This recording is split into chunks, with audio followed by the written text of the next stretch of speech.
நான் சென்னை வந்தது பொறிக்கணும்னு நினைச்சு வந்தேன். நம்ம ஒரு பிரேக் ஆயிடுச்சு, ஸோ நம்ம வந்து இப்படி ரொம்ப ட்ரூவா இருந்ததுதான் பிரச்சனை, நம்ம சென்னை போறோம் பொறிக்க ஆகிறோம் மோசமா சுத்துறோம், அம்மா கூட இருந்தா எதுவும் பண்ண முடியாது அப்படின்னு சொல்லிட்டு வந்தேன். வந்த அன்னைக்கு என்னோட ஹார்ட் லக் இவனுங்களை பார்த்துட்டேன். இவனுங்களை பார்த்ததுக்கு அப்புறம் உனக்கு இருக்கிறதுலாம் என்னடா கவலை, இவனுங்க குடும்பத்தை விட்டுட்டு சோத்துக்கு வழி இல்லாம சினிமா தான் கனவுன்னு சொல்லிட்டு சுத்திட்டு இருக்கிறானுங்க. அப்படி இருக்கும்போது உனக்கு என்ன, உனக்கு இருக்கிறதுலாம் ஒரு பிரச்சனையா அப்படின்னு சொல்லிட்டு இவனுக்கு தான் என் மனசே மாத்தினானுங்க. சோ பாக்குறதுக்கு நாங்க வெளியில இருக்கும்போது ஜாலியா சுத்திட்டு இருக்க பேச்சுலர் பசங்களா தெரியுமே தவிர எல்லாமே ரொம்ப ஹார்ட் ஒர்க்கர்ஸ், என்னை விட பயங்கரமான ஹார்ட் ஒர்க்கர்ஸ். சோ இதெல்லாமே ஒரு பயத்துக்காக வச்சிருக்கானுங்க. இன்னும் இதெல்லாம் இருந்துச்சுன்னா நம்ம எந்த மாதிரியான இதுவும் இல்லாம நம்ம வந்து கரெக்டா போக்கஸ்டா நம்மளோட கோல் நோக்கி போவோம் அப்படின்ட்டு. இருக்கிறதுலயே கேவலமான ஒரு அறையை காமிக்கிறாங்க. அழகா வச்சிருக்கீங்க, அழகா இருக்கும். அழுக்கு துணி போடுற இடம் போது. அதாவது ஒரு படம்ல இருக்கு ப்ரோ, வீடு அப்படின்னா அலங்கோலமா இருந்ததான் அந்த வீட்டோட அழகு. அது இவ்வளவு அலங்கோலம் எதிர்பார்க்கல. இல்ல என்ன ப்ரோ, இது உங்களோட துணி தானா? பசங்களோட தான் எல்லாமே. அதான் வாஷிங் மிஷின் இப்ப ரிப்பேர் ஆயிடுச்சு. தெரியலையே. இல்ல இதெல்லாம் 4 நாளைக்கு முன்னாடி இருக்கிற துணி தான். 4 நாள் கரெக்டா போன வீக் சண்டே கிளீன் பண்ணோம். ரீல்ஸ் எல்லாம் பார்க்கும்போது தினம் புது புது ட்ரெஸ்ஸா போட்டு பண்ணும்போது அப்ப தினமும் வந்து கடையில போய் புது ட்ரெஸ் வாங்கி போடுறீங்க அப்படிதானே?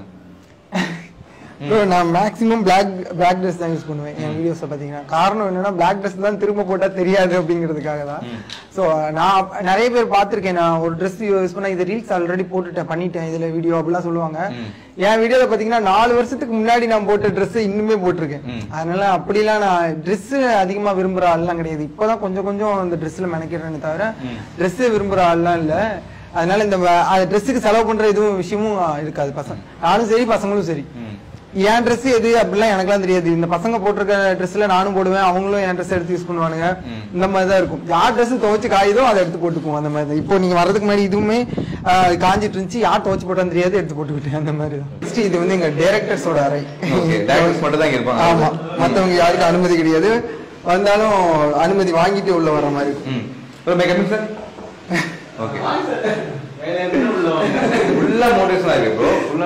அவர் சொன்ன கவனிச்சிங்களா, வேலை இருந்தால் உள்ள வரும். இங்க ஒரு போர்டு இருக்கும், வேலை இருந்தால் மட்டும் உள்ளே வரும்னு எடுத்துட்டாங்க நினைக்கிறேன். எனக்கு என்னமோ இது அந்த ஜெயமரவி தனி ஒரு ரூம் வச்சிருப்பார்ல, அந்த மாதிரி ஃபுல்லா நியூஸ் பேப்பர் அந்த மாதிரி ஒட்டிருக்கீங்க. இந்த ஒரு ப்ரோ ஃபுல்லா இந்த இதை பத்தி நம்ம சொல்லணும் ப்ரோ.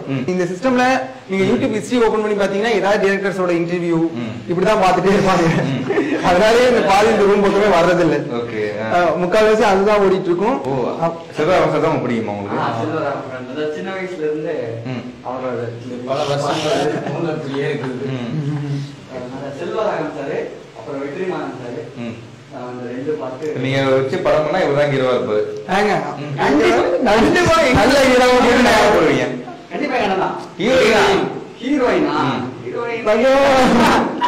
அங்கங்க துணி தொங்கிட்டு இதெல்லாம் இனிமேல் ஊருக்கு கொண்டு போகணும். இது இப்போ நேத்து ஒருத்தங்க வந்தாங்க, அவங்க வந்து கொடுத்துட்டு போனாங்க. ப்ரோ உங்களுக்கு எனக்கு தெரிஞ்ச ஆண்கள் ஃபேனே இருக்காங்களா? ஓகே, எல்லாம் பெண்களா வந்து கொடுத்துருக்காங்களே பை ஸ்ரீ. ஆமா, ஓகே. இப்போ ஃபர்ஸ்ட் டைம் வந்து இந்த ஃபேன் சொல்லி பேசும்போது உங்களுக்கு எப்படி இருக்கும்? ஃபர்ஸ்ட் முதல் பெண் ரசிகை, நீங்க குழந்தைன்னு சொல்லாதீங்க, முதல் பெண் ரசிகை வந்து இருப்பாங்கல்ல. ஆமா ஆமா. ஃபர்ஸ்ட் டைம் உங்களுக்கு வந்து அப்ரோச் பண்ணி பேசும்போது எப்படி இருந்துச்சு? ஃபர்ஸ்ட் டைம் வந்து நான் வீடியோஸ் வந்து வீடியோ பண்ணும்போது நான் எப்பவுமே தனியா தான் பண்ணுவேன். பசங்களோட பண்ணா சிரிச்சிருவேன், சிரிப்பு கண்ட்ரோல் பண்ண முடியாது. அதனால ஃபர்ஸ்ட் டைம் ஒரு பணம் மாதிரி உட்காந்துருக்கிற சீன் எனக்கு கொடுத்தானுங்க. பின்னாடி நான் 7 உட்காந்துருக்கேன், இங்க 2 பேரு வடிவேல் மாதிரி ஆக்ட் பண்ணிட்டு இருப்பாங்க. அப்ப அங்க உட்காந்துட்டு நான் முடியாம கண்ட்ரோல் பண்ண முடியாம சிரிச்சிட்டேன். கடைசி வரைக்கும் அந்த வீடியோ எடுக்க முடியாம போச்சு. அப்புறம் வீடியோ இல்லையேன்னு சொல்லிட்டு அந்த பசங்க அதை ப்ளூ பர்ன்னு சொல்லிட்டு வீடியோ போட்டானுங்க.